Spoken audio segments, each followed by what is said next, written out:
Uma ótima tarde a todos que nos acompanham em todo o país através das antenas parabólicas, pelo portal sba1.com, Facebook, YouTube, entre outras mídias sociais. Você também está nos acompanhando na Claro TV e na Nel TV. Nel TV no Brasil e no Paraguai. E a partir deste momento, também transmissão ao vivo em todo o Mato Grosso do Sul, por sinal aberto pela TV Imaculada Conceição. Abro o programa de hoje falando sobre um assunto internacional, mas o que é que está acontecendo? Olha, eu falo dos Estados Unidos e falo de uma disparada de preços. O mercado futuro, tanto para a carne bovina quanto para a carne suína, mas principalmente carne bovina, nos Estados Unidos, segue em valores elevados e aumentando.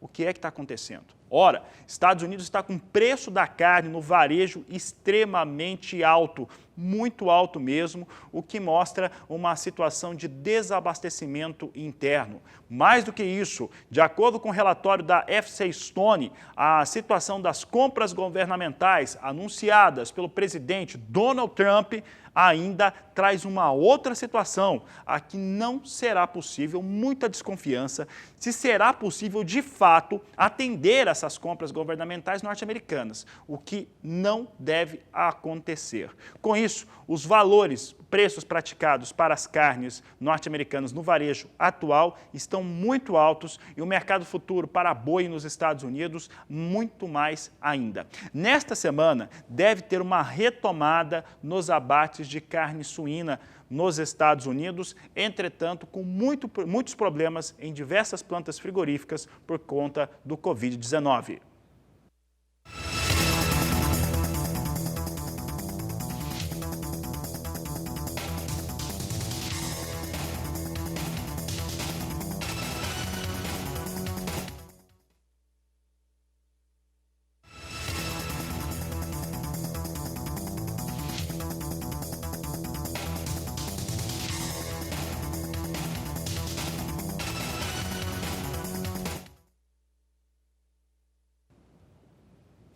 E hoje nós tivemos a CONAB, a Companhia Nacional de Abastecimento, apresentando os números para a nova safra no Brasil. Essa safra segue maior a recorde em todo o país, é o que foi garantido nesse 8º levantamento, agora trazendo uma marca de 250.870.000 toneladas, pouco mais de 8.800.000 toneladas acima da campanha 2018-2019. O 8º levantamento da safra apresentado no dia de hoje, ele trouxe números 0,4% menor do que no mês de abril, mesmo com uma elevação na estimativa de produção de milho, a soja, que por conta dos fatores ligados ao clima no Rio Grande do Sul, entre outros estados, fez com que as estimativas da soja reduzissem nesse relatório apresentado nesta terça-feira.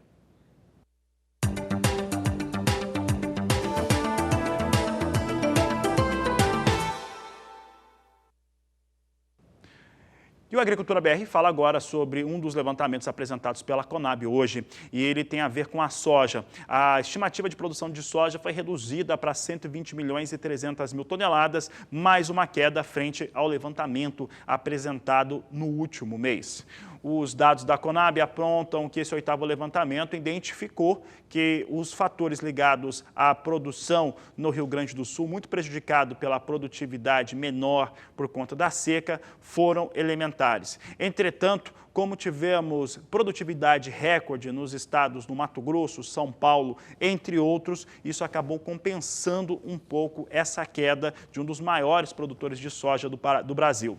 Veja comigo como é que estão os números. Olha só, estimativa de produção de soja no ciclo 19-20, de acordo com a CONAB, ficou dessa forma. Produção estimada em 120.300.000 toneladas, exportação entre 75 e 77 milhões de toneladas. Hoje, mais cedo, eu conversava com Cleverton Santana. O Cleverton a gente está tentando gravar uma entrevista com ele, mas o Cleverton me contava o seguinte, né, que mais uma vez a gente questionava ele por que não está vindo o quadro de oferta e demanda, o número ali de exportação exportação segue com muita variação, né? Entre 75 e 77 milhões de toneladas. Não temos aí uma estimativa em relação aos estoques finais de soja no Brasil e nem o consumo interno. O quadro de oferta e demanda é extremamente importante. A Conab já não o divulga com esse mês, há 5 meses que nós não temos esse levantamento sendo apresentado, o que é muito importante para a estratégia para o produtor rural em todo o Brasil.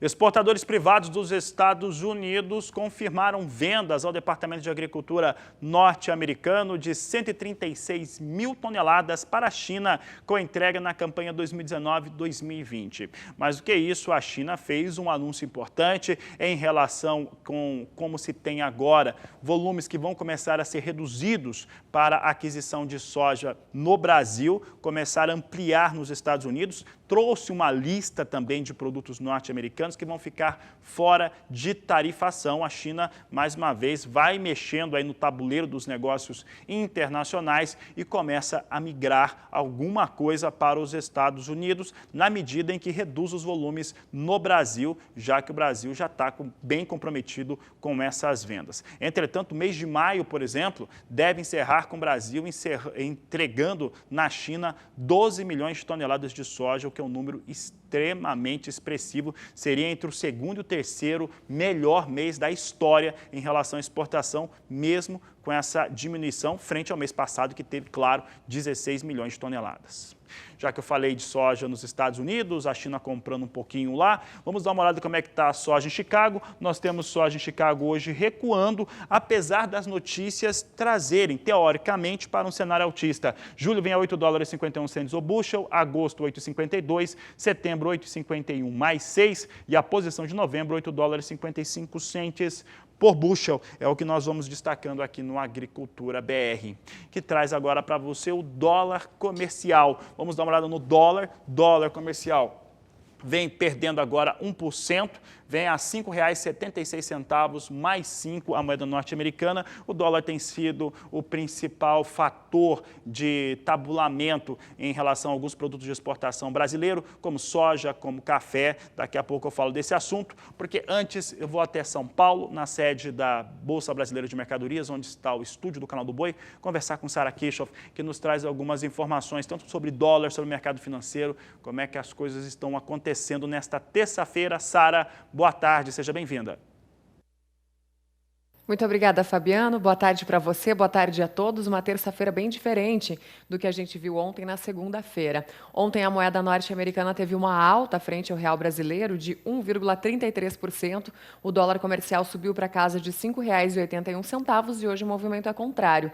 Lá fora, no exterior, hoje é observado aquele chamado movimento de apetite por risco, que é quando as moedas de países emergentes acabam sendo mais beneficiadas, e é o que acontece com o real brasileiro nesta terça-feira. O dólar agora está com uma alta um pouquinho acima de 1%, agora já um pouquinho abaixo, na verdade, de 1%, mas muito próximo disso, em 0,93%, cotado a R$ 5,76, ou seja, rompeu aquele patamar psicológico para baixo, né, dos R$ 5,80 que a gente voltou a ver ontem, nesse iniciozinho de semana. Por outro lado, o Ibovespa, principal índice da Bolsa de Valores de São Paulo, hoje tem valorização, depois de registrar um recuo de 1,5% ontem, hoje ele sobe nessa mesma proporção, aí em torno de 1,33% nesse momento. Ibovespa opera na casa dos 80.113 pontos, recuperando o patamar dos 80 mil pontos. Ontem ele ficou abaixo disso no fechamento da sessão.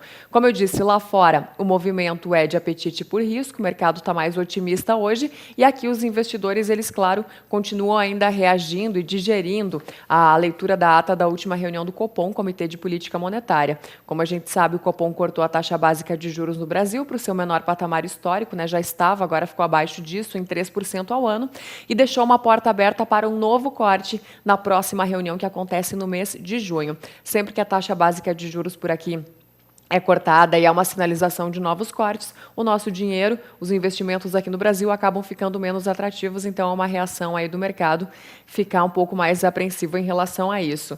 E o mercado também tenta explicar a alta do dólar, né, nesses últimos dias, que agora no acumulado do mês a valorização está em torno de 6%, no acumulado do ano 45%, e eles explicam exatamente essa questão dos juros mais baixos no Brasil, persistentes incertezas também em relação ao lado político e também outros fatores, evidentemente, que envolvem a pandemia do coronavírus, que traz uma incerteza para várias economias, inclusive aqui no Brasil, né? A gente vê essas incertezas, né? O mercado pressionado nos Estados Unidos, na China, praticamente todas as economias do mundo, e aqui também a gente sente os efeitos disso e muito em função do isolamento social, claro, que faz com que muitos negócios, né, acabem paralisando durante esse período. Então, o momento é de volatilidade. Isso continua acontecendo por aqui. Então, tem também essa redução da taxa básica de juros, que dá um tom ainda para o mercado, como a gente falou. O Ibovespa hoje, como a gente mostrou, tem uma alta acompanhando os ganhos nas bolsas da Europa e também nos Estados Unidos, alta também das commodities, como, por exemplo, o petróleo e o minério de ferro, mas de olho em todas as questões também políticas. E em relação à pandemia do coronavírus, a Organização Mundial da Saúde, a OMS, ela falou hoje que vê dados potencialmente positivos. Essa foi a declaração da OMS. Dados potencialmente positivos sobre o tratamento do novo coronavírus. E claro que isso traz um alívio para todo mundo, evidentemente, para a saúde e para o mercado acaba sendo uma consequência também. Aqui no Brasil, o Banco Central destacou que ele vê uma queda forte do PIB na primeira metade desse ano, Produto Interno Bruto, a soma de todos os bens e serviços, uma queda forte, então, na primeira metade do ano, primeiro semestre, seguida de uma recuperação gradual no terceiro trimestre, de acordo com a própria ata da última reunião do Comitê de Política Monetária, então mostrando essa recuperação. Outra notícia que é destaque hoje, um dos principais destaques no mundo, é que a China anunciou hoje uma lista de 79 produtos dos Estados Unidos que estariam elegíveis para isenções das tarifas retaliatórias que foram adotadas, lembrando, no ápice da guerra comercial entre as duas maiores economias do mundo. Então, com certeza, essa notícia também traz uma calmaria para o mercado financeiro nesta terça-feira, o que justifica os números que a gente acabou de ver. É com você, Fabiano. Tá certo, Sara, obrigado pela participação aqui no Agricultura BR. Ela volta na terceira edição na tarde de hoje, a partir das 16 horas. Por aqui eu vou falando um pouco a respeito dos valores sendo negociados com soja. É importante lembrar que já não tem entrega de soja no mês de maio. Vamos trazer os números aqui apurados pela Grãos Corretora. Nós temos aqui as posições aqui para Santos, aqui a Grãos informando que a entrega está em maio ainda, a R$ 109,00, tanto para Santos quanto para Paranaguá. Os números de hoje estão representando a queda de R$ 1,00. R$ 1,00 a menos do que aquilo que era negociado nesta última segunda-feira, de acordo com a Grãos Corretora. No último bloco eu falava a respeito dos números apresentados pela Conab para o 8º levantamento de safra no Brasil. Mantém-se uma safra recorde e, no caso do milho, houve uma ligeira elevação para as estimativas de produção. As estimativas de produção estão elevadas agora a pouco mais de 102 milhões de toneladas, mesmo com uma situação de risco e também de menor produção, risco de geada, em especial no Paraná e no Mato Grosso do Sul, mas mesmo assim tivemos aí uma elevação para a produção total no Brasil. Veja só os dados da Conab apresentados hoje. Nós temos agora a produção quase 1 milhão de toneladas acima do que foi dito no mês passado, vindo para 102.330.000 toneladas. Consumo interno em 68.520.000 toneladas, sem alteração, enquanto que as exportações ficaram em 34.500.000 toneladas. Os estoques finais da campanha 19 e 20 ficaram ligeiramente mais altos, agora em 11.140.000 toneladas, de acordo com o 8º levantamento da Conab, apresentado na manhã desta terça-feira.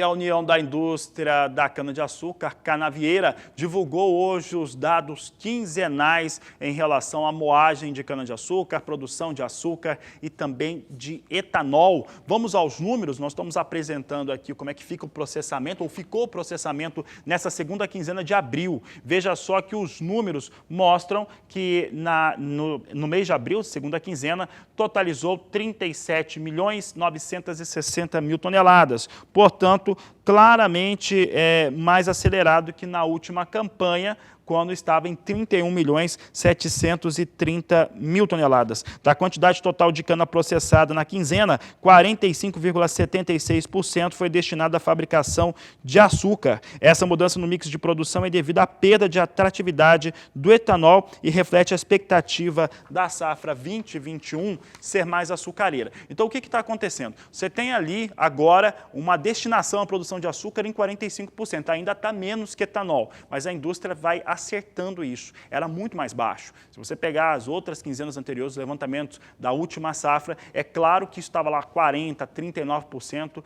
e 60% dedicado a etanol. Isso vai se invertendo de acordo com cada relatório quinzenal que será apresentado pela Única. Essa é a expectativa, já que as usinas estão trabalhando para isso. Vamos ver então como é que está a produção de etanol. Falei de etanol, nós temos uma situação já bem pressionada em relação às vendas. Veja só o que nós temos aqui em relação a vendas, em relação ao etanol, que nós vamos destacando aqui no Agricultura BR. Vou pedir para voltar aqui para o estúdio. Tá? Nós temos agora falando de comercialização de etanol. Esse é o assunto de agora em relação aos números apresentados pela Única. E o que nós temos? A comercialização de etanol ficou mais baixa, ficou menor de acordo com aquilo que foi apresentado no dia de hoje. Enquanto o etanol hidratado apresentou 1 bilhão e 100 milhões de litros, uma queda de 38%. Já o etanol anidro totalizou 480.190.000 litros, com um recuo de 18,97%.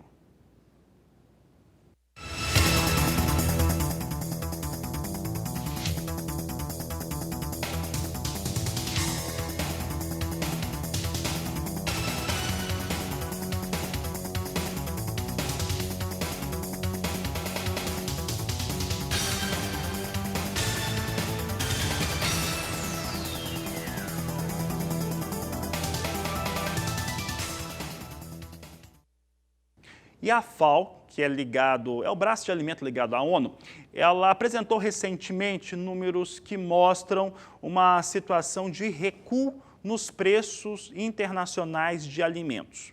Aí nós quisemos saber do professor Marcos Fava Neves, especialista em planejamento estratégico do agronegócio, se essa redução, se essa diminuição, de fato, atinge os consumidores e principalmente como que isso impacta aqui no Brasil.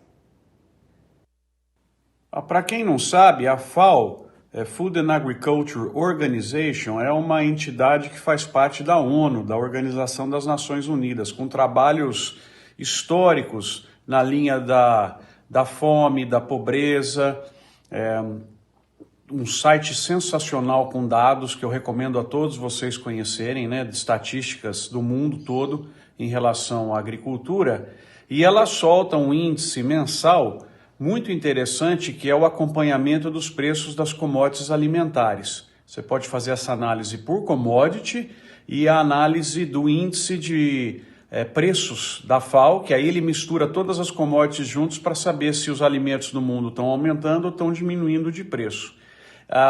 Esse último informativo dela diminuiu um pouco os preços das commodities no mundo, mas nós devemos sempre ter em mente que esse preço é em dólar.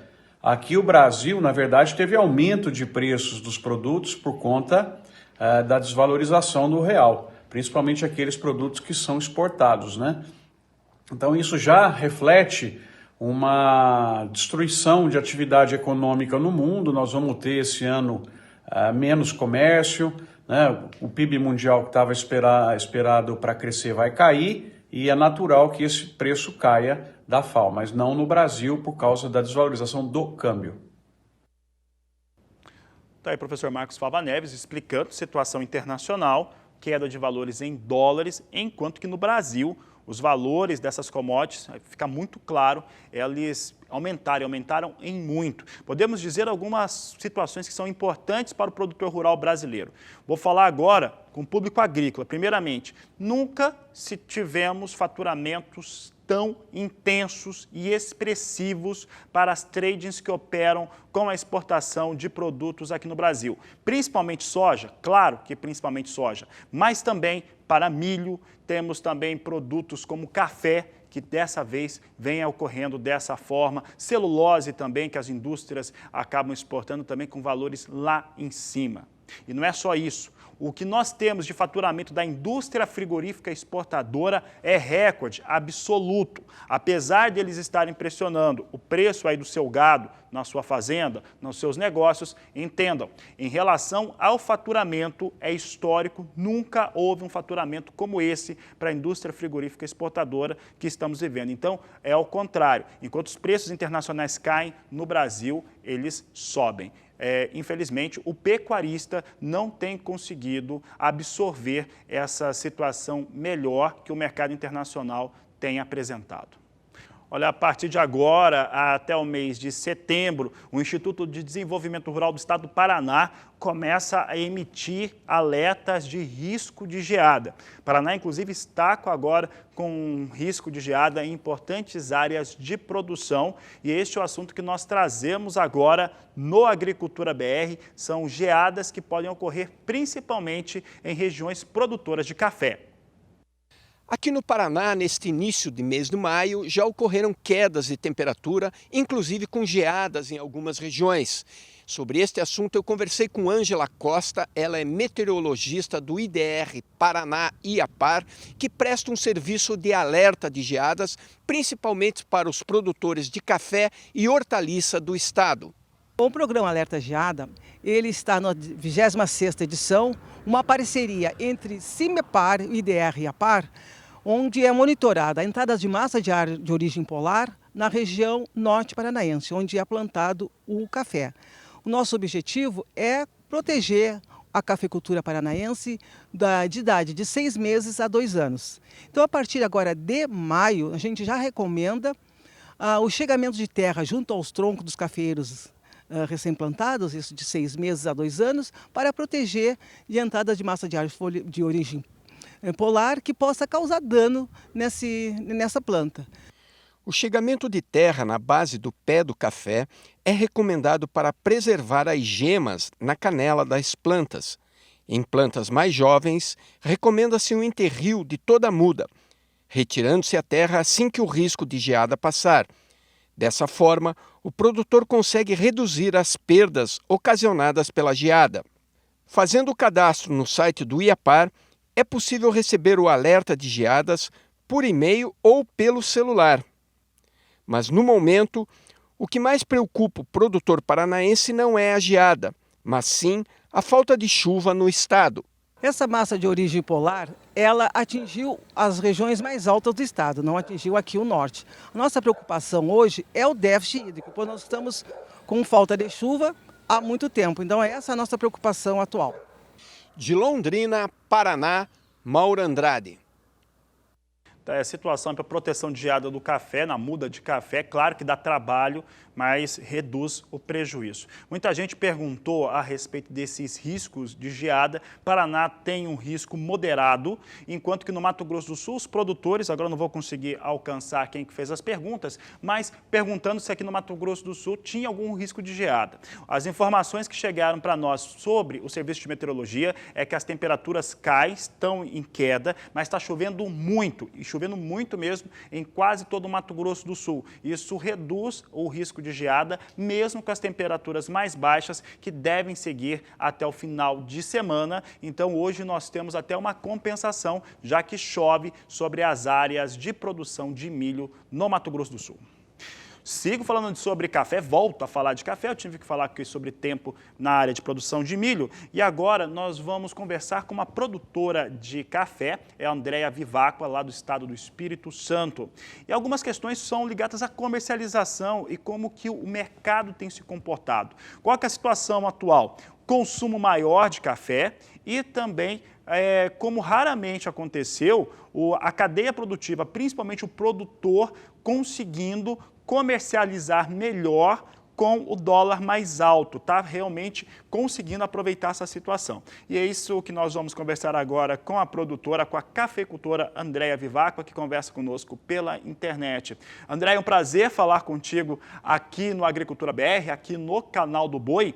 Essa situação de consumo maior do café e principalmente do dólar tem contribuído para a comercialização? Boa tarde. Aqui nós produzimos café na região das montanhas de Brejetuba e esse ano a expectativa com a rentabilidade é boa, é uma safra muito boa. A gente, com o apoio aqui da nossa cooperativa, nós conseguimos manter bem os tratos da lavoura, então o café está com um desenvolvimento muito bom. E a gente espera que, com essas altas inesperadas que tem dado aí, com essa alta do dólar, que a gente tenha uma boa rentabilidade esse ano da nossa produção. Inclusive, já temos tido boas ofertas num café para ser entregue esse ano ainda com bons preços, bem superior ao que a gente conseguiu no ano passado. E olha, mesmo com os efeitos da pandemia, o setor do café tem mostrado bons resultados, Andréia. Como é que você define este momento? Claro que com a questão dessa pandemia vão gerar algumas dificuldades com relação, talvez, a uma panha um pouco mais cara, mas a expectativa, tanto de quantidade quanto do preço, é muito boa. É uma expectativa um pouco instável, né? A gente não sabe como que esse mercado vai reagir dentro dessa pandemia aí, mas já está muito dentro da safra para a gente achar que vai ter alguma variação muito significativa. Andréia, a senhora é produtora de café arábica e dentro da sua produção você tem uma seleção de cafés especiais que inclusive tem ganhado o exterior. Como é que isso tem funcionado? Nós estamos aqui numa região de montanhas, em média 1.000 metros de altitude. Desde uns anos para cá, a gente vem investindo muito num trabalho de cafés especiais. Nós já trabalhamos há bastante tempo com cereja, de boa qualidade, de bom padrão, mas temos tentado cada vez mais melhorar, trabalhando com cafés especiais, trabalhando com uma marca, inclusive nossa mesmo, da propriedade.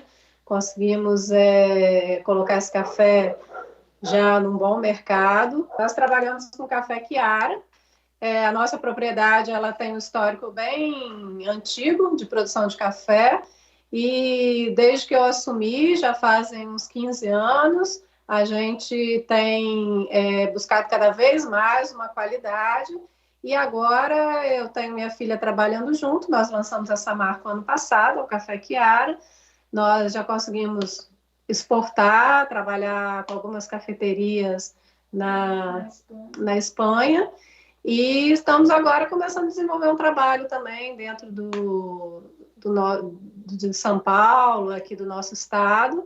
E quem quiser conhecer, estamos aqui dispostos a enviar para qualquer lugar, para que vocês conheçam o padrão de qualidade do nosso café das montanhas do Espírito Santo.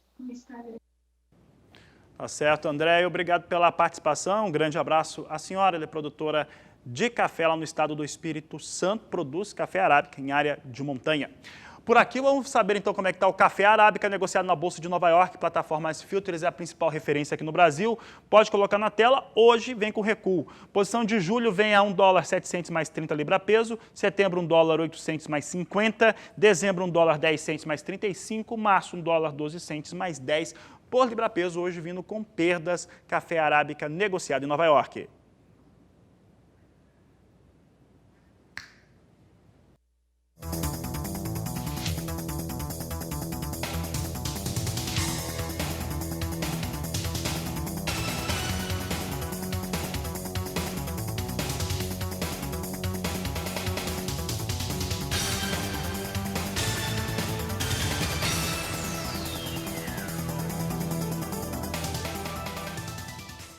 Nós também voltamos às 16 horas na terceira edição do Agricultura BR. A todos uma excelente tarde e até mais!